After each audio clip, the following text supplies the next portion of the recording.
Kebiasaan baru dengan mencuci tangan harus dilakukan guna memutus mata rantai COVID-19.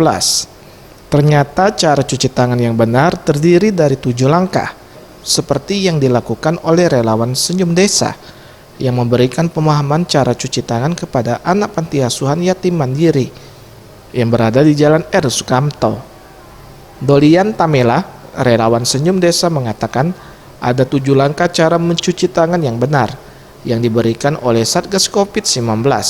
Sosialisasi cara cuci tangan yang benar ini dilakukan dengan teknik menyanyi agar mudah disampaikan, terutama untuk anak-anak. Mudah dihafal, mudah dipahami oleh anak-anak.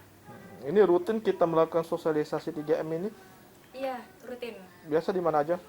Biasa ada di lapas, di LPKA, dan di sini juga. Harapannya semakin banyak masyarakat yang akan sadar tentang kebersihan dan menjaga kesehatan di musim pandemi saat ini. Bintang dan Zahra yang merupakan anak panti asuhan yatim mandiri mengaku cukup antusias mengikuti cara cuci tangan yang benar. Dengan melakukan hal ini setiap hari, setidaknya dapat ikut berpartisipasi dalam hal pencegahan penularan virus COVID-19. Telapak tangan, punggung tangan, sela-sela jari. Satu itu kuncinya, satu itu ibu jarinya dan kukunya, satu di air mengalir. Pergelangan tangannya dulu, baru di air mengalir. Satu dibilas hingga bersih. Telapak tangan, punggung tangan, sela-sela jari. Habis itu kuncinya, ibu jarinya, kukunya sama pergelangan tangannya.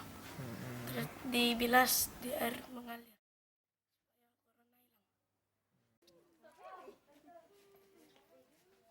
Untuk pencegahan COVID-19, ingat pesan ibu dengan selalu menerapkan 3M, memakai masker, mencuci tangan, dan menjaga jarak. Dengan penerapan perilaku 3M, Indonesia segera terbebas virus corona, menuju Sumsel bangkit, Sumsel adaptasi kebiasaan baru, Indonesia maju. Tim Liputan Sriwijaya TV.